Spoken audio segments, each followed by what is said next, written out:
Сәлем достар, бүгін пюре жасаймыз. Термомикс пен пюре жып-жұмсақ әрі воздушный болып шығады.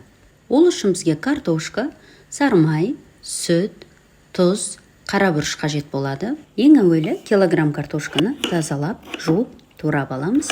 Оригинал рецептіде картошка қайнатылған деп жазылған, бірақ бұл қате.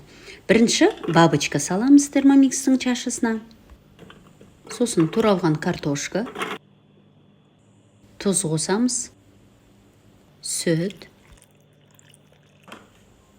30 минут 100 градуста қайнатып аламыз.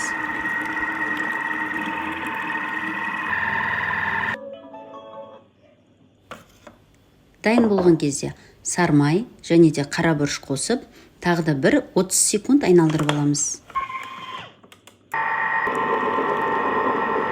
Термомиксте піскен пюре жып-жұмсақ, түйірсіз, әрі өте дәмді болады. Бабочканы алып тастап, безендіруге кірісеміз. Сіздер де дайындап көріп, пікірлеріңізбен бөлісе кетіңіздер. Видео ұнаса, каналыма тіркеліп кетуді ұмытпаңыздар.